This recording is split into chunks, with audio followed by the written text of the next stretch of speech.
Hai, Assalamualaikum warahmatullahi wabarakatuh.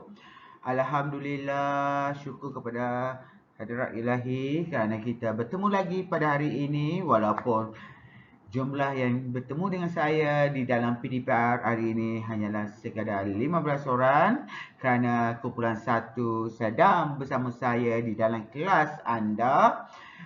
Okeylah murid-murid yang berada di rumah, saya harap anda bersabar dan jangan risau. InsyaAllah pada minggu hadapan anda akan bersama saya semula di secara bersemuka, manakala kumpulan satu yang ada di dalam kelas bersama saya hari ini akan berada di rumah untuk minggu kedua.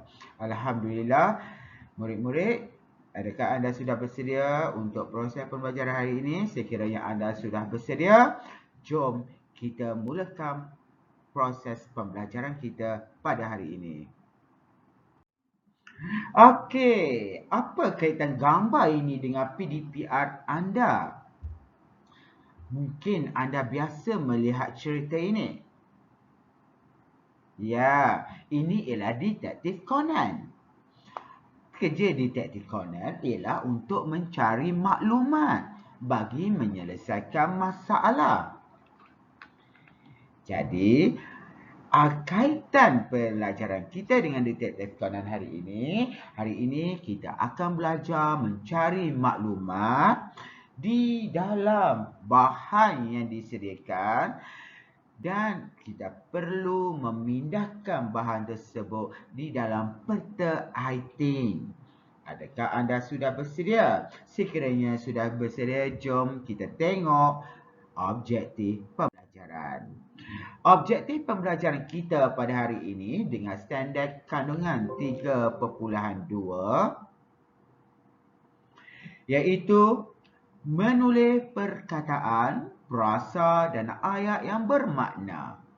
Manakala standard pembelajaran 3.2.3 menyusun dan mencatatkan maklumat tentang sesuatu perkara. Kriteria kejayaan kita pada akhir pembelajaran dan pengajaran, murid akan dapat mencapai objektif dengan menyusun dan mencatatkan maklumat dalam jadual berdasarkan teks. Okey ya. Cikgu, sekejap tadi cikgu cakap peta item. Ya, memang betul. Peta item kita akan tengok dalam buku teks. Untuk aktiviti anda menggunakan jadual. Benda yang sama. Maklumat yang ada dalam petikan kita mesti pindahkan dalam bahan grafik. Dengan kata lain, bahan grafik. Okey, murid-murid yang berada di rumah, jangan risau, apa yang awak belajar hari ini adalah sama dengan kawan-kawan awak yang berada di sekolah. Hanya bezanya, anda menyaksikan rakaman video yang saya sediakan untuk anda. Manakala rakan-rakan anda di rumah belajar bersama saya secara bersemuka dengan mematuhi SOP yang telah ditetapkan oleh pihak KPM. Okey murid-murid, jom kita tengok petikan pada halaman 46 yang bertajuk Bucida yang Cantik. Jom kita baca bersama-sama. Aidil suka melihat pokok bucida. Dia ingin menanam pokok ini di hadapan rumahnya. Dia mencari maklumat tentang pokok bucida dalam internet. Terdapat dua jenis pokok bucida, iaitu yang berdaun hijau dan yang berdaun putih. Saiz daunnya kecil. Dahan pokok bucida bertingkat-tingkat. Pokok ini mudah ditanam kerana tidak memerlukan penjagaan yang rapi. Oleh itu, pokok ini banyak ditanam di pinggir jalan, ditanam dan di halaman rumah. Pokok bersida mempunyai akar yang kuat. Pokok ini dapat menahan tiupan angin kencang. Selain itu, orang ramai dapat berteduh di bawah pokok ini selepas penat bermain atau beriadah. Okey, murid-murid, kita telah selesai membaca petikan berkaitan dengan pokok bersida dan cantik. Pokok bersida ini biasa awak tengok di tepi-tepi jalan atau juga dikenali oleh masyarakat setempat dengan pokok doa. Awak boleh jumpa di kawasan perumahan dan sebagainya. Okey. Okey, bermakna daripada petikan ini, kita akan memindahkan maklumat ataupun idea-idea penting yang ada di dalam petikan ini ke dalam peta pokok. Peta pokok ataupun juga dikenali peta IT, iaitu peta pokok yang ada tertera dalam buku teks anda. Jadi kita perlu memenuhkan maklumat yang ada di dalam petikan itu di dalam peta pokok. Okey, jom kita buat bersama-sama ya.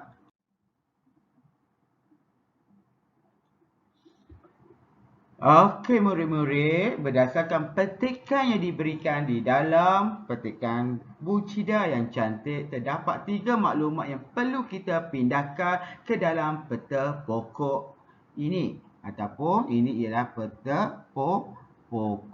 Peta pokok ataupun juga dikenali dalam kumpulan peta IT. Dalam kumpulan peta IT. Okey. Maklumat yang diberikan yang pertama ialah berkaitan dengan daun. Dah dia bagi satu maklumat yang kepada kita, itu hijau. Jadi apa maklumat yang kedua? Di mana kita nak dapat maklumat yang kedua? Sudah tentu di dalam petikan. Okey, jom kita tengok dalam petikan pertama ada tak? Ya, tiada maklumat berkaitan dengan daun dalam petikan pertama. Bermakna dalam petikan kedua, terdapat 2 jenis pokok bersida, iaitu yang berdaun hijau dan yang berdaun putih. Jadi jawapan di sini ialah berdaun putih. Okey, selesai maklumat yang pertama. Okey, maklumat yang kedua, kawasan ditanam. Cuba awak cari dan gariskan kata kunci kawasan ditanam di dalam petikan. Kita tengok dalam perenggan ketiga. Pokok ini mudah ditanam kerana tidak memerlukan penjagaan yang rapi. Oleh itu, pokok ini banyak ditanam di pinggir jalan. Dah dia beri. Yang kedua, di taman. Bermakna di taman. Dan yang ketiga, di halaman rumah. Bermakna kita ada 3 jawapan yang telah kita berikan. Kita jumpa di dalam maklumat tersebut. Okey, sekarang kita tengok kelebihan pokok bersida. Bermakna kita akan tengok dalam perenggan terakhir. Kita cari dulu kata kunci kelebihan. Pokok bersida mempunyai akar yang kuat. Adakah itu kelebihan? Pokok ini dapat menahan tiupan angin yang kencang. Selain itu dapat berteduh. Jadi ada di situ kelebihan pokok bersida. Yang pertama, akar yang kuat. Awak tulis di sini akar yang kuat. Okey, yang kedua, dapat menahan tiupan angin.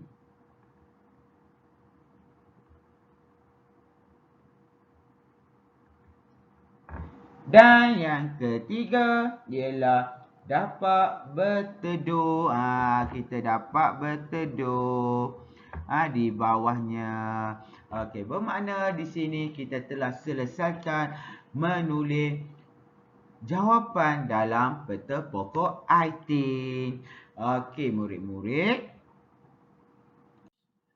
Tugas anda untuk kumpulan yang berada di rumah kumpulan 2, cuba anda buka buku aktiviti anda pada halaman 48 hingga 49 dengan tajuk ulang pembuka selera. Anda dikehendaki membaca maklumat yang ada di dalam petikan ini dan mencari maklumat yang diperlukan dan lengkapkan jadual yang disediakan pada halaman 49.